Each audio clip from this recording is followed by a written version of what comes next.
श्रीगणेशाय नमः। अथ श्री शिवगौरी स्तोत्र। श्रीनिपाशपुष्पसरपुण्ड्रचापकैः करपङ्कजैः कलितभक्तवाञ्छिता तरुणारुणारुणतनुं त्रिलोचना ललितां भजे ललितचन्द्रचूलिका ललिता विभूषितनिजाङ्गमूर्तये ललितेषु चापश्रेणिपाशपाणये उदयारुणाद्युतिमुषे दयाजुषे मदनेश्वराय महते नमो नमः। पञ्चशिखोच्चमञ्चनिकटे चक्रासनाध्यासिनी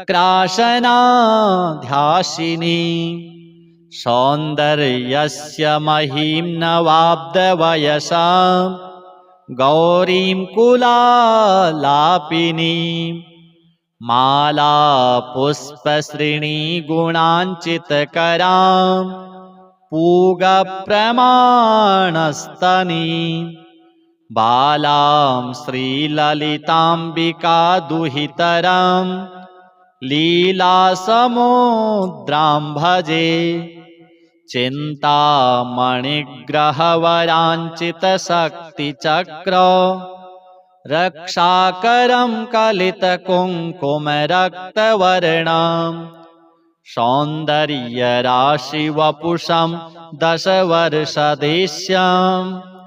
वन्दे कुमारमदनेश्वरमिन्दुमौलिम् अपराजितनामधेयमश्वं सुखमारूढवती सुवर्णवर्णा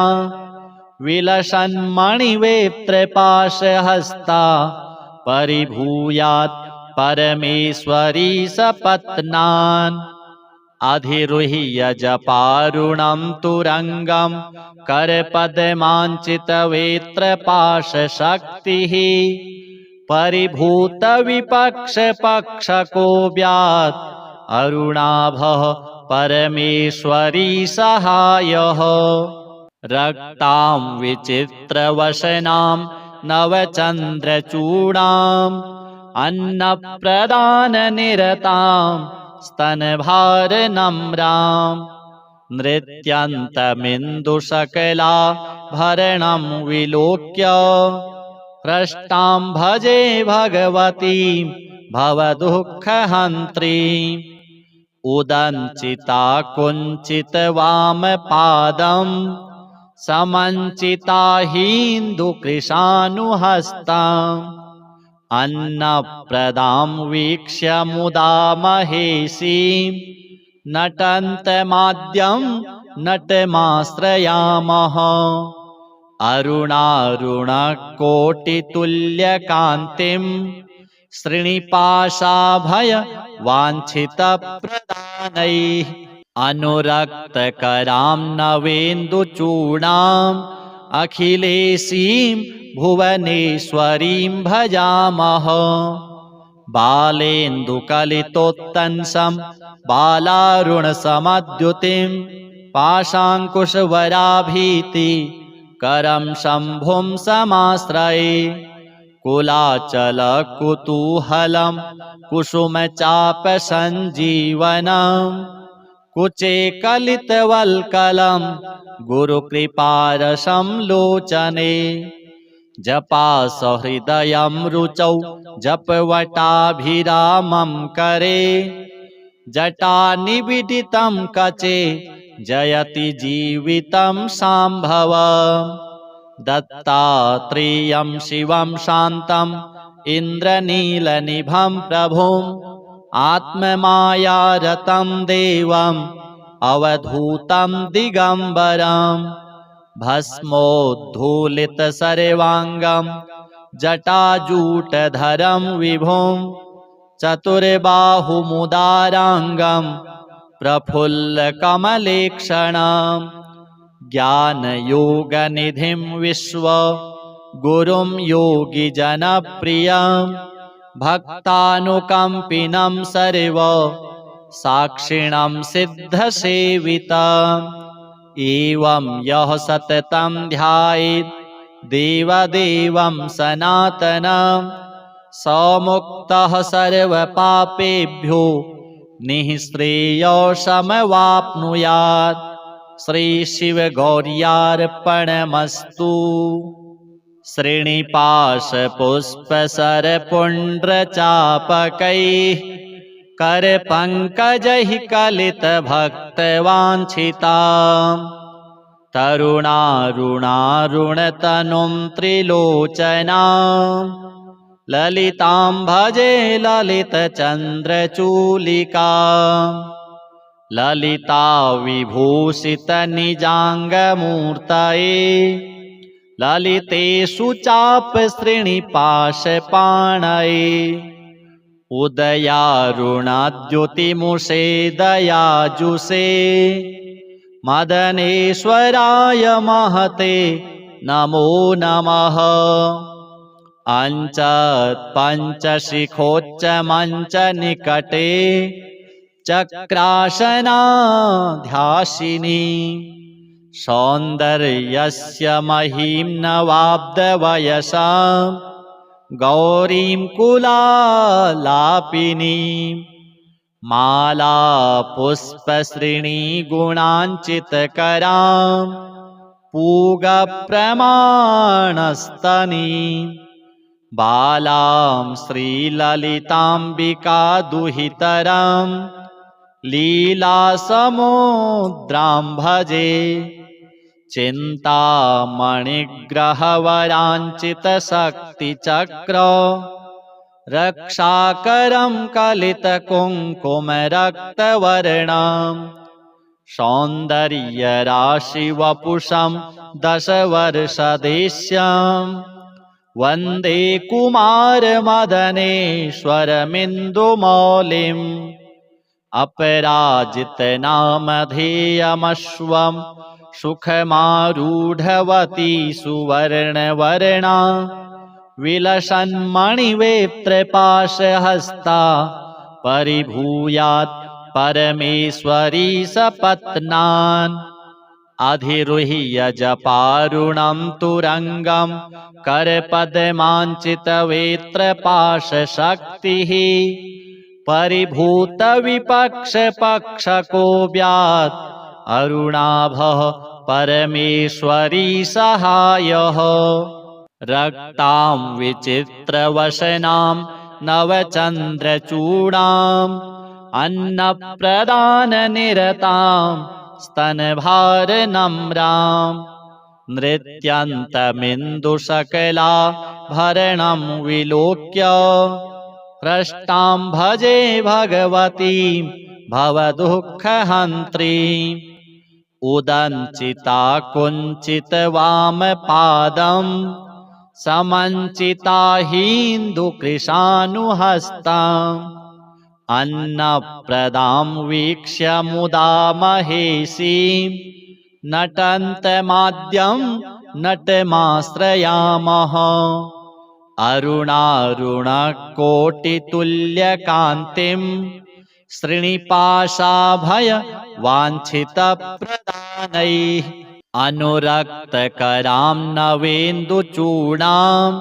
अखिलेशीं भुवनेश्वरीं भजामः बालेन्दुकलितोत्तंसं बालारुणसमद्युतिं पाशाङ्कुशवराभीति करं शम्भुं समाश्रये कुलाचलकुतूहलं कुसुमचापसञ्जीवनं कुचे कलितवल्कलं गुरुकृपारसं लोचने जपासहृदयं रुचौ जपवटाभिरामं करे जटानिबिडितं कचे जयति जीवितं शाम्भवम् दत्तात्रेयं शिवं शान्तम् इन्द्रनीलनिभं प्रभुम् आत्ममायारतं देवम् अवधूतं दिगम्बरम् भस्मोद्धूलित सर्वांगं जटाजूटधरं विभुं चतुर्बाहुमुदारांगं प्रफुल्लकमलेक्षणं ज्ञानयोगनिधिं विश्व गुरुं योगिजनप्रियं भक्तानुकम्पिनं सर्व साक्षिणं सिद्धसेवितम् एवं यः सततं ध्यायेत् देवदेवं सनातनं स मुक्तः सर्वपापेभ्यो निःश्रेयसमवाप्नुयात्। श्रीशिवगौर्यार्पणमस्तु। श्रीनिपाशपुष्पसरपुण्ड्रचापकैः करपङ्कजैः कलितभक्तवाञ्छिताम् तरुणारुणारुणतनुं त्रिलोचनां ललितां भजे ललितचन्द्रचूलिकाम् ललिता विभूषितनिजाङ्गमूर्तये ललितेषु चापश्रेणिपाशपाणये उदयारुणाद्युतिमुषे दयाजुषे मदनेश्वराय महते नमो नमः। अञ्चत्पञ्चशिखोच्चमञ्चनिकटे चक्रासनाध्यासिनी सौन्दर्यस्य महीं नवाब्दवयसा गौरीं कुलालापिनीं माला पुष्पश्रेणीगुणाञ्चितकरां पूगप्रमाणस्तनीं बालां श्रीललिताम्बिका दुहितरां लीलासमुद्रां भजे चिन्तामणिग्रहवराञ्चितशक्तिचक्र रक्षाकरं कलितकुङ्कुमरक्तवर्णं सौन्दर्यराशिवपुषं दशवर्षदेश्यं वन्दे कुमारमदनेश्वरमिन्दुमौलिम् अपराजितनामधेयमश्वं सुखमारूढवती सुवर्णवर्णा विलसन्मणिवेत्रपाशहस्ता परिभूयात् परमेश्वरी सपत्नान् अधिरुह्य जपारुणं तुरङ्गं करपद्माञ्चितवेत्रपाशशक्तिः परिभूतविपक्षपक्षकोऽव्यात् अरुणाभः परमेश्वरी सहायः रक्तां विचित्रवसनां नवचन्द्रचूडाम् अन्नप्रदाननिरतां स्तनभारनम्रां नृत्यन्तमिन्दुशकलाभरणं विलोक्य हृष्टां भजे भगवतीं भवदुःखहन्त्रीम् उदञ्चिता कुञ्चितवामपादं समञ्चिता हिन्दुकृशानुहस्ताम् अन्नप्रदां वीक्ष्य मुदा महेशीं नटन्तमाद्यं नटमाश्रयामः अरुणारुणकोटितुल्यकान्तिं श्रीनिपाशाभयवाञ्छितप्रदानैः अनुरक्तकरां नवेन्दुचूडाम् अखिलेशीं भुवनेश्वरीं भजामः बालेन्दुकलितोत्तंसं बालारुणसमद्युतिं पाशाङ्कुशवराभीति करं शम्भुं समाश्रये कुलाचलकुतूहलं कुसुमचापसञ्जीवनं कुचे कलितवल्कलं गुरुकृपारसं लोचने जपासहृदयं रुचौ जपवटाभिरामं करे जटानिबिडितं कचे जयति जीवितं शाम्भव दत्तात्रेयं शिवं शान्तम् इन्द्रनीलनिभं प्रभुम् आत्ममायारतं देवम् अवधूतं दिगम्बरम् भस्मोद्धूलितसर्वाङ्गं जटाजूटधरं विभुं चतुर्बाहुमुदाराङ्गं प्रफुल्लकमलेक्षणं ज्ञानयोगनिधिं विश्वगुरुं योगिजनप्रियं भक्तानुकम्पिनं सर्वसाक्षिणं सिद्धसेवितम् एवं यः सततं ध्यायेत् देवदेवं सनातनं स मुक्तः सर्वपापेभ्यो निःश्रेयसमवाप्नुयात्। श्रीशिवगौर्यार्पणमस्तु। श्रीनिपाशपुष्पसरपुण्ड्रचापकैः करपङ्कजैः कलितभक्तवाञ्छितां तरुणारुणारुणतनुं त्रिलोचनां ललितां भजे ललितचन्द्रचूलिकां ललिता विभूषितनिजाङ्गमूर्तये ललितेषु चापश्रेणिपाशपाणये उदयारुणाद्युतिमुषे दयाजुषे मदनेश्वराय महते नमो नमः। अञ्चत्पञ्चशिखोच्चमञ्चनिकटे चक्रासनाध्यासिनी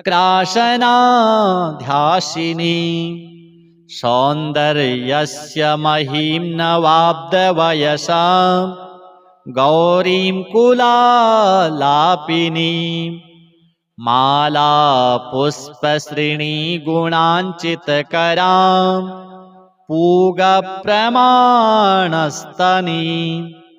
बालां श्रीललिताम्बिका दुहितरां लीलासमुद्रां भजे चिन्तामणिग्रहवराञ्चितशक्तिचक्र रक्षाकरं कलितकुङ्कुमरक्तवर्णं सौन्दर्यराशिवपुषं दशवर्षदेश्यं वन्दे कुमारमदनेश्वरमिन्दुमौलिम्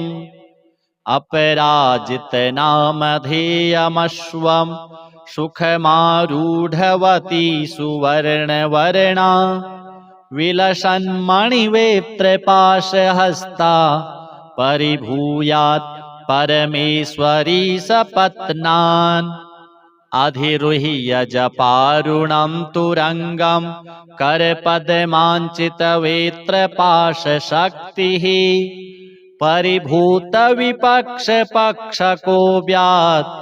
अरुणाभः परमेश्वरी सहायः रक्तां विचित्रवसनां नवचन्द्रचूडाम् अन्नप्रदाननिरतां स्तनभारनम्रां नृत्यन्तमिन्दुशकलाभरणं विलोक्य हृष्टां भजे भगवतीं भवदुःखहन्त्रीम् उदञ्चिता कुञ्चितवामपादं समञ्चिता हिन्दुकृशानुहस्ताम् अन्नप्रदां वीक्ष्य मुदा महेशीं नटन्तमाद्यं नटमाश्रयामः अरुणारुणकोटितुल्यकान्तिं श्रीनिपाशाभयवाञ्छितप्रदानैः अनुरक्तकरां नवेन्दुचूडाम् अखिलेशीं भुवनेश्वरीं भजामः बालेन्दुकलितोत्तंसं बालारुणसमद्युतिं पाशाङ्कुशवराभीति करं शम्भुं समाश्रये कुलाचल कुतूहलं कुसुमचापसञ्जीवनं कुचे कलितवल्कलं गुरुकृपारसं लोचने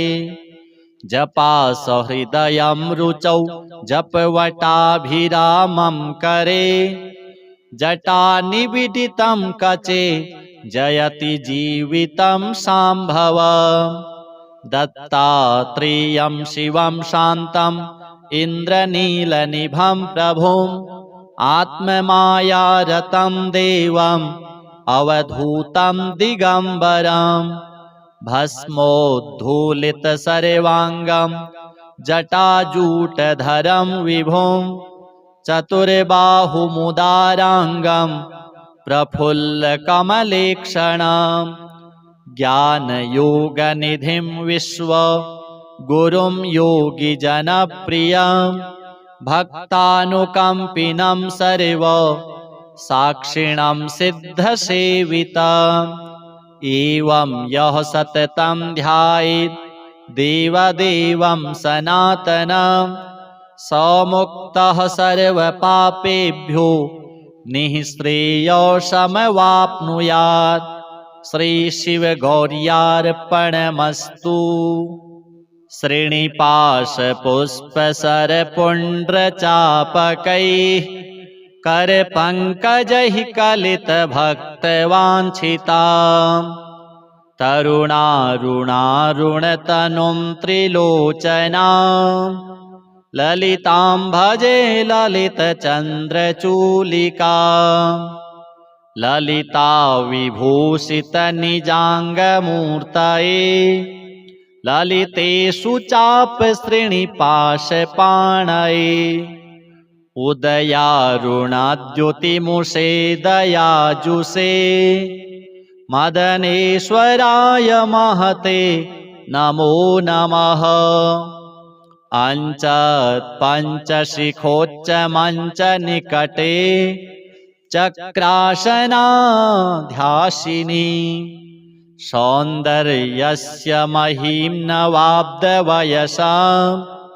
गौरीं कुलालापिनीं माला पुष्पश्रेणीगुणाञ्चितकरां पूगप्रमाणस्तनीं बालां श्रीललिताम्बिका दुहितरां लीलासमुद्रां भजे चिन्तामणिग्रहवराञ्चितशक्तिचक्र रक्षाकरं कलितकुङ्कुमरक्तवर्णं सौन्दर्यराशिवपुषं दशवर्षदेश्यं वन्दे कुमारमदनेश्वरमिन्दुमौलिम् अपराजितनामधेयमश्वं सुखमारूढवती सुवर्णवर्णा विलसन्मणिवेत्रपाशहस्ता परिभूयात् परमेश्वरी सपत्नान् अधिरुह्य जपारुणं तुरङ्गं करपद्माञ्चितवेत्रपाशशक्तिः परिभूतविपक्षपक्षकोऽव्यात् अरुणाभः परमेश्वरी सहायः रक्तां विचित्रवसनां नवचन्द्रचूडाम् अन्नप्रदाननिरतां स्तनभारनम्रां नृत्यन्तमिन्दुशकलाभरणं विलोक्य हृष्टां भजे भगवतीं भवदुःखहन्त्रीम् उदञ्चिता कुञ्चितवामपादं समञ्चिता हिन्दुकृशानुहस्ताम् अन्नप्रदां वीक्ष्य मुदा महेशीं नटन्तमाद्यं नटमाश्रयामः अरुणारुणकोटितुल्यकान्तिं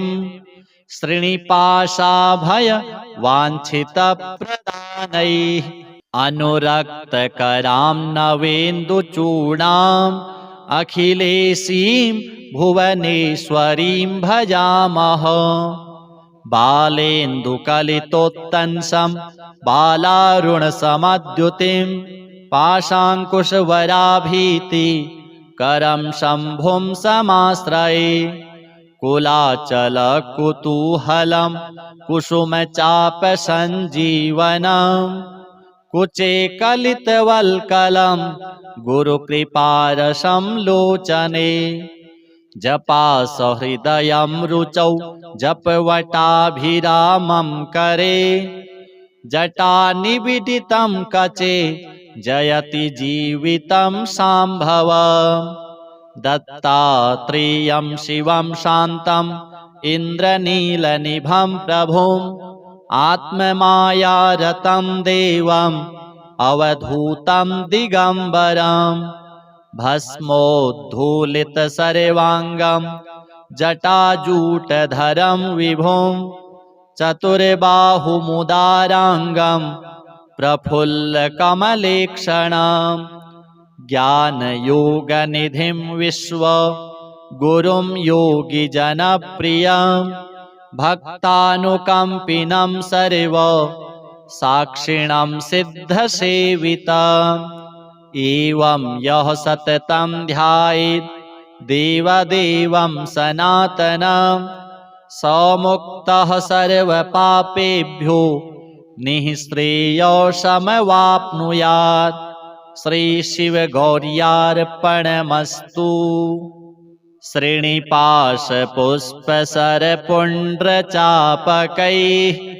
करपङ्कजैः कलितभक्तवाञ्छिताम् तरुणारुणारुणतनुं त्रिलोचनां ललितां भजे ललितचन्द्रचूलिकाम् ललिता विभूषितनिजाङ्गमूर्तये ललितेषु चापश्रेणिपाशपाणये उदयारुणाद्युतिमुषे दयाजुषे मदनेश्वराय महते नमो नमः। पञ्चशिखोच्चमञ्चनिकटे चक्रासनाध्यासिनी सौन्दर्यस्य महीं नवाब्दवयसा गौरीं कुलालापिनीं माला पुष्पश्रेणीगुणाञ्चितकरां पूगप्रमाणस्तनीं बालां श्रीललिताम्बिकादुहितरां लीलासमुद्रां भजे चिन्तामणिग्रहवराञ्चितशक्तिचक्र रक्षाकरं कलितकुङ्कुमरक्तवर्णं सौन्दर्यराशिवपुषं दशवर्षदेश्यं वन्दे कुमारमदनेश्वरमिन्दुमौलिम् अपराजितनामधेयमश्वं सुखमारूढवती सुवर्णवर्णा विलसन्मणिवेत्रपाशहस्ता परिभूयात् परमेश्वरी सपत्नान् अधिरुह्य जपारुणं तुरङ्गं करपद्माञ्चितवेत्रपाशशक्तिः परिभूतविपक्षपक्षकोऽव्यात् अरुणाभः परमेश्वरी सहायः रक्तां विचित्रवसनां नवचन्द्रचूडाम् अन्नप्रदाननिरतां स्तनभारनम्रां नृत्यन्तमिन्दुशकलाभरणं विलोक्य हृष्टां भजे भगवतीं भवदुःखहन्त्रीम् उदञ्चिता कुञ्चितवामपादं समञ्चिता हिन्दुकृशानुहस्ताम् अन्नप्रदां वीक्ष्य मुदा महेशीं नटन्तमाद्यं नटमाश्रयामः अरुणारुणकोटितुल्यकान्तिं श्रीनिपाशाभय वाञ्छितप्रदानैः अनुरक्तकरां नवेन्दुचूडाम् अखिलेशीं भुवनेश्वरीं भजामः बालेन्दुकलितोत्तंसं बालारुणसमद्युतिं पाशाङ्कुशवराभीति करं शम्भुं समाश्रये कुलाचलकुतूहलं कुसुमचापसञ्जीवनं कुचे कलितवल्कलं गुरुकृपारसं लोचने जपासहृदयं रुचौ जपवटाभिरामं करे जटानिबिडितं कचे जयति जीवितं शाम्भवम् दत्तात्रेयं शिवं शान्तम् इन्द्रनीलनिभं प्रभुम् आत्ममायारतं देवम् अवधूतं दिगम्बरम् भस्मोद्धूलितसर्वाङ्गं जटाजूटधरं विभुं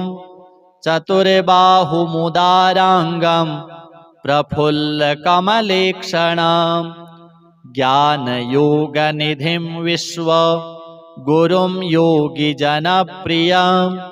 भक्तानुकम्पिनं सर्वसाक्षिणं सिद्धसेवितम् एवं यः सततं ध्यायेत्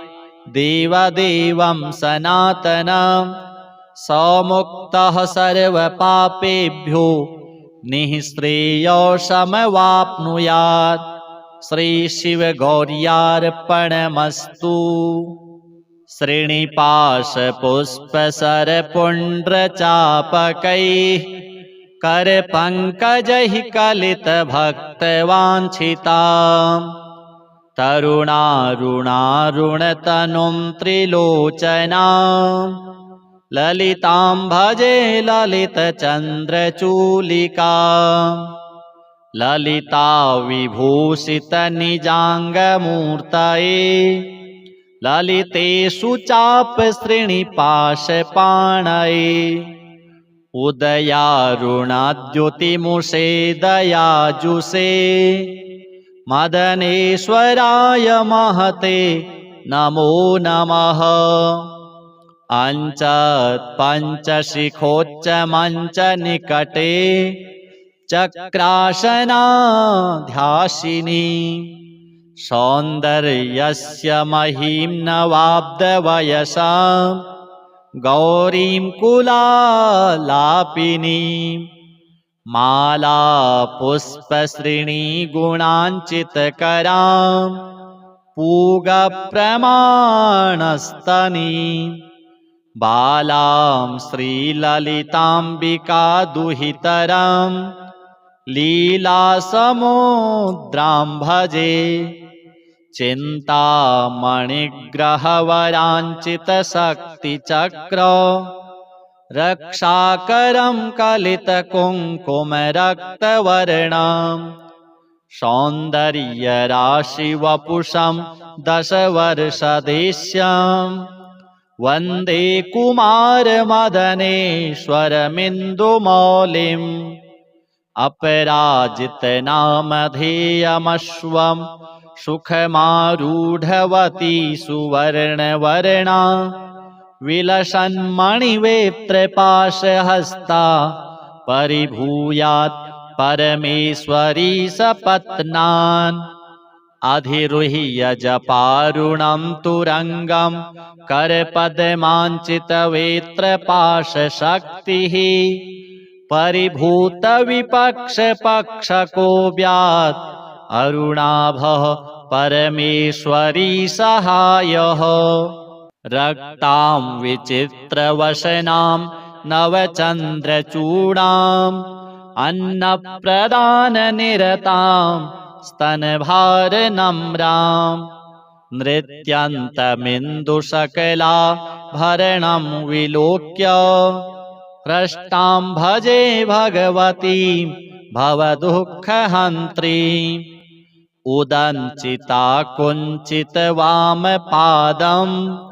समञ्चिता हीन्दुकृशानुहस्ताम् अन्नप्रदां वीक्ष्य मुदा महेशीं नटन्तमाद्यं नटमाश्रयामः अरुणारुणकोटितुल्यकान्तिं श्रीनिपाशाभयवाञ्छितप्रदानैः अनुरक्तकरां नवेन्दुचूडाम् अखिलेशीं भुवनेश्वरीं भजामः बालेन्दुकलितोत्तंसं बालारुणसमद्युतिं पाशाङ्कुशवराभीति करं शम्भुं समाश्रये कुलाचलकुतूहलं कुसुमचापसञ्जीवनं कुचे कलितवल्कलं गुरुकृपारसं लोचने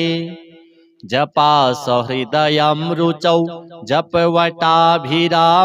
करे जटानिबिडितं कचे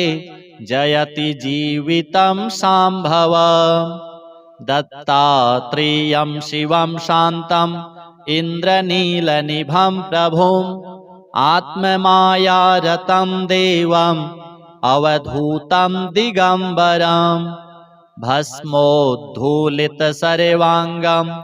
जटाजूटधरं विभुं चतुर्बाहुमुदाराङ्गं प्रफुल्लकमलेक्षणं ज्ञानयोगनिधिं विश्वगुरुं योगिजनप्रियं भक्तानुकम्पिनं सर्वसाक्षिणं सिद्धसेवितम् एवं यः सततं ध्यायेत् देवदेवं सनातनं स मुक्तः सर्वपापेभ्यो निःश्रेयसमवाप्नुयात्। श्रीशिवगौर्यार्पणमस्तु। श्रीनिपाशपुष्पसरपुण्ड्रचापकैः करपङ्कजैः कलितभक्तवाञ्छितां तरुणारुणारुणतनुं त्रिलोचनां ललितां भजे ललितचन्द्रचूलिकां ललिता विभूषितनिजाङ्गमूर्तये ललितेषु चापश्रीनिपाशपाणये उदयारुणाद्युतिमुषे दयाजुषे मदनेश्वराय महते नमो नमः। अञ्चत्पञ्चशिखोच्चमञ्चनिकटे चक्रासनाध्यासिनी सौन्दर्यस्य महीं नवाब्दवयसा गौरीं कुलालापिनीं माला पुष्पश्रेणीगुणाञ्चितकरां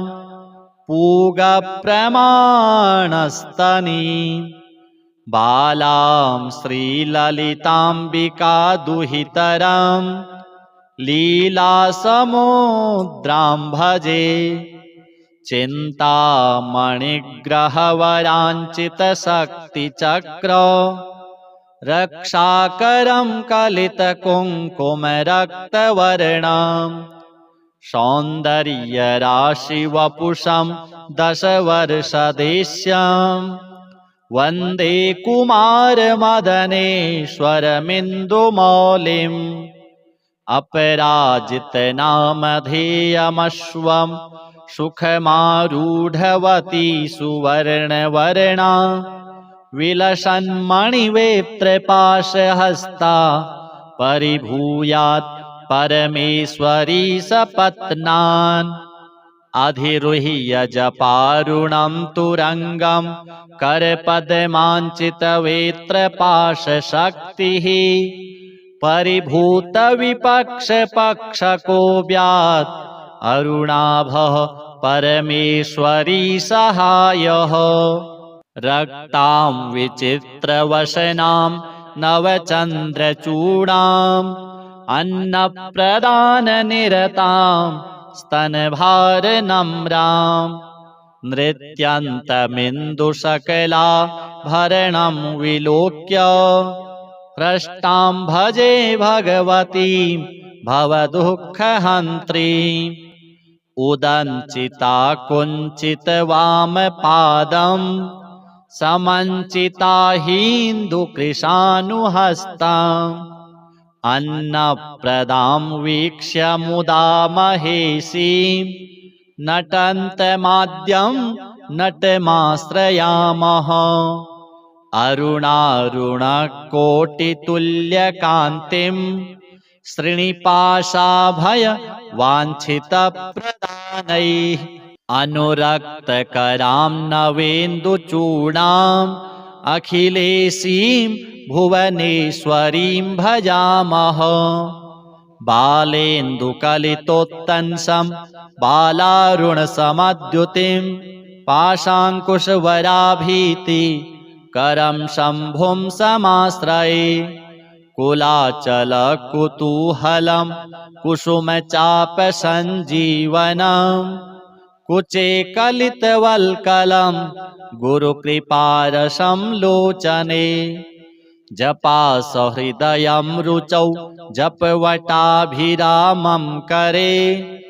जटानिबिडितं कचे जयति जीवितं शाम्भवम् दत्तात्रेयं शिवं शान्तम् इन्द्रनीलनिभं प्रभुम् आत्ममायारतं देवम् अवधूतं दिगम्बरम् भस्मोद्धूलितसर्वाङ्गं जटाजूटधरं विभुं चतुर्बाहुमुदाराङ्गं प्रफुल्लकमलेक्षणं ज्ञानयोगनिधिं विश्वगुरुं योगिजनप्रियं भक्तानुकम्पिनं सर्वसाक्षिणं सिद्धसेवितम् एवं यः सततं ध्यायेत् देवदेवं सनातनं स मुक्तः सर्वपापेभ्यो निःश्रेयसमवाप्नुयात्। श्रीशिवगौर्यार्पणमस्तु। श्रीनिपाशपुष्पसरपुण्ड्रचापकैः करपङ्कजैः कलितभक्तवाञ्छितां तरुणारुणारुणतनुं त्रिलोचनां ललितां भजे ललितचन्द्रचूलिकाम् ललिता विभूषितनिजाङ्गमूर्तये ललितेषु चापश्रेणिपाशपाणये उदयारुणाद्युतिमुषे दयाजुषे मदनेश्वराय महते नमो नमः। पञ्चशिखोच्चमञ्चनिकटे चक्रासनाध्यासिनी सौन्दर्यस्य महीं नवाब्दवयसा गौरीं कुलालापिनीं माला पुष्पश्रेणीगुणाञ्चितकरां पूगप्रमाणस्तनीं बालां श्रीललिताम्बिका दुहितरं लीलासमुद्रां भजे चिन्तामणिग्रहवराञ्चितशक्तिचक्र रक्षाकरं कलितकुङ्कुमरक्तवर्णं सौन्दर्यराशिवपुषं दशवर्षदेश्यं वन्दे कुमारमदनेश्वरमिन्दुमौलिम् अपराजितनामधेयमश्वं सुखमारूढवती सुवर्णवर्णा विलसन्मणिवेत्रपाशहस्ता परिभूयात् परमेश्वरी सपत्नान् अधिरुह्य जपारुणं तुरङ्गं करपद्माञ्चितवेत्रपाशशक्तिः परिभूतविपक्षपक्षको व्यात् अरुणाभः परमेश्वरी सहायः रक्तां विचित्रवसनां नवचन्द्रचूडाम् अन्नप्रदाननिरतां स्तनभारनम्राम् नृत्यन्तमिन्दुशकलाभरणं विलोक्य हृष्टां भजे भगवतीं भवदुःखहन्त्रीम् उदञ्चिता कुञ्चितवामपादं समञ्चिता हिन्दुकृशानुहस्ताम् अन्नप्रदां वीक्ष्य मुदा महेशीं नटन्तमाद्यं नटमाश्रयामः अरुणारुणकोटितुल्यकान्तिं श्रीनिपाशाभय वाञ्छितप्रदानैः अनुरक्तकरां नवेन्दुचूडाम् अखिलेशीं भुवनेश्वरीं भजामः बालेन्दुकलितोत्तंसं बालारुणसमद्युतिं पाशाङ्कुशवराभीति करं शम्भुं समाश्रये कुलाचलकुतूहलं कुसुमचापसञ्जीवनं कुचे कलितवल्कलं गुरुकृपारसं लोचने जपासहृदयं रुचौ जपवटाभिरामं करे जटानिबिडितं कचे जयति जीवितं शाम्भवम् दत्तात्रेयं शिवं शान्तम् इन्द्रनीलनिभं प्रभुम् आत्ममायारतं देवम् अवधूतं दिगम्बरम् भस्मोद्धूलितसर्वाङ्गं जटाजूटधरं विभुं चतुर्बाहुमुदाराङ्गं प्रफुल्लकमलेक्षणं ज्ञानयोगनिधिं विश्वगुरुं योगिजनप्रियं भक्तानुकम्पिनं सर्वसाक्षिणं सिद्धसेवितम् एवं यः सततं ध्यायेत् देवदेवं सनातनं स मुक्तः सर्वपापेभ्यो निःश्रेयसमवाप्नुयात्।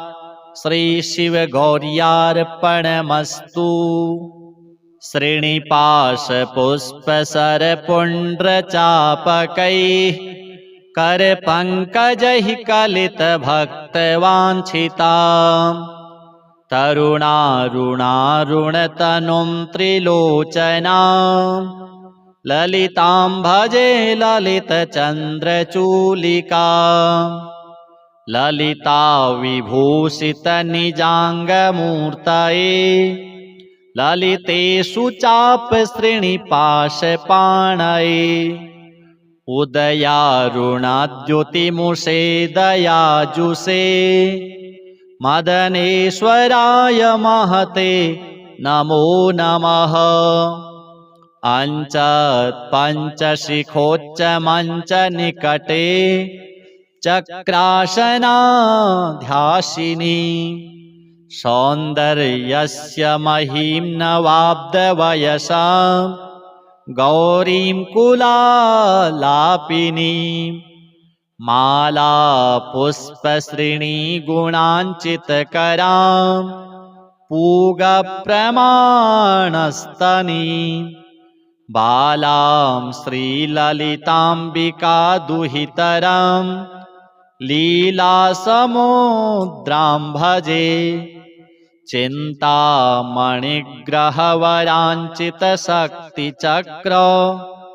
रक्षाकरं कलितकुङ्कुमरक्तवर्णं सौन्दर्यराशिवपुषं दशवर्षदेश्यं वन्दे कुमारमदनेश्वरमिन्दुमौलिम् अपराजितनामधेयमश्वं सुखमारूढवती सुवर्णवर्णा विलसन्मणिवेत्रपाशहस्ता परिभूयात् परमेश्वरी सपत्नान् अधिरुह्य जपारुणं तुरङ्गं करपद्माञ्चितवेत्रपाशशक्तिः परिभूतविपक्षपक्षकोऽव्यात् अरुणाभः परमेश्वरी सहायः रक्तां विचित्रवसनां नवचन्द्रचूडाम् अन्नप्रदाननिरतां स्तनभारनम्रां नृत्यन्तमिन्दुशकलाभरणं विलोक्य हृष्टां भजे भगवतीं भवदुःखहन्त्रीम् उदञ्चिता कुञ्चितवामपादं समञ्चिता हिन्दुकृशानुहस्ताम् अन्नप्रदां वीक्ष्य मुदा महेशीं नटन्तमाद्यं नटमाश्रयामः अरुणारुणकोटितुल्यकान्तिं श्रीनिपाशाभयवाञ्छितप्रदानैः अनुरक्तकरां नवेन्दुचूडाम् अखिलेशीं भुवनेश्वरीं भजामः बालेन्दुकलितोत्तंसं बालारुणसमद्युतिं पाशाङ्कुशवराभीति करं शम्भुं समाश्रये कुलाचलकुतूहलं कुसुमचापसञ्जीवनं कुचे कलितवल्कलं गुरुकृपारसं लोचने जपासहृदयं रुचौ जपवटाभिरामं करे जटानिबिडितं कचे जयति जीवितं शाम्भवम् दत्तात्रेयं शिवं शान्तम् इन्द्रनीलनिभं प्रभुम् आत्ममायारतं देवम् अवधूतं दिगम्बरम् भस्मोद्धूलितसर्वाङ्गं जटाजूटधरं विभुं चतुर्बाहुमुदाराङ्गं प्रफुल्लकमलेक्षणं ज्ञानयोगनिधिं विश्वगुरुं योगिजनप्रियं भक्तानुकम्पिनं सर्वसाक्षिणं सिद्धसेवितम् एवं यः सततं ध्यायेत् देवदेवं सनातनं स मुक्तः सर्वपापेभ्यो निःश्रेयसमवाप्नुयात्। श्रीशिवगौर्यार्पणमस्तु। श्रीनिपाशपुष्पसरपुण्ड्रचापकैः करपङ्कजैः कलितभक्तवाञ्छिताम् तरुणारुणारुणतनुं त्रिलोचनां ललितां भजे ललितचन्द्रचूलिकाम् ललिता विभूषितनिजाङ्गमूर्तये ललितेषु चापश्रेणिपाशपाणये उदयारुणाद्युतिमुषे दयाजुषे मदनेश्वराय महते नमो नमः। पञ्चशिखोच्चमञ्चनिकटे चक्रासनाध्यासिनी सौन्दर्यस्य महीं नवाब्दवयसां गौरीं कुलालापिनीं माला पुष्पश्रेणीगुणाञ्चितकरां पूगप्रमाणस्तनीं बालां श्रीललिताम्बिका दुहितरां लीलासमुद्रां भजे चिन्तामणिग्रहवराञ्चितशक्तिचक्र रक्षाकरं कलितकुङ्कुमरक्तवर्णं सौन्दर्यराशिवपुषं दशवर्षदेश्यम् वन्दे कुमारमदनेश्वरमिन्दुमौलिम् अपराजितनामधेयमश्वं सुखमारूढवती सुवर्णवर्णा विलसन्मणिवेत्रपाशहस्ता परिभूयात् परमेश्वरी सपत्नान् अधिरुह्य जपारुणं तुरङ्गं करपद्माञ्चितवेत्रपाशशक्तिः परिभूतविपक्षपक्षको व्यात् अरुणाभः परमेश्वरी सहायः रक्तां विचित्रवसनां नवचन्द्रचूडाम् अन्नप्रदाननिरतां स्तनभारनम्रां नृत्यन्तमिन्दुशकलाभरणं विलोक्य हृष्टां भजे भगवतीं भवदुःखहन्त्रीम् उदञ्चिता कुञ्चितवामपादं समञ्चिता हिन्दुकृशानुहस्ताम् अन्नप्रदां वीक्ष्य मुदा महेशीं नटन्तमाद्यं नटमाश्रयामः अरुणारुणकोटितुल्यकान्तिं श्रीनिपाशाभयवाञ्छितप्रदानैः अनुरक्तकरां नवेन्दुचूडाम् अखिलेशीं भुवनेश्वरीं भजामः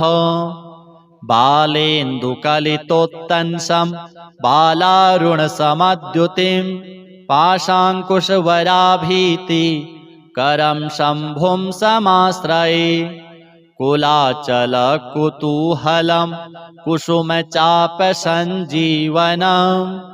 कुचे कलितवल्कलं गुरुकृपारसं लोचने जपासहृदयं रुचौ जपवटाभिरामं करे जटानिबिडितं कचे जयति जीवितं शाम्भवम् दत्तात्रेयं शिवं शान्तम् इन्द्रनीलनिभं प्रभुम् आत्ममायारतं देवम् अवधूतं दिगम्बरम् भस्मोद्धूलितसर्वाङ्गं जटाजूटधरं विभुम् चतुर्बाहुमुदाराङ्गं प्रफुल्लकमलेक्षणम्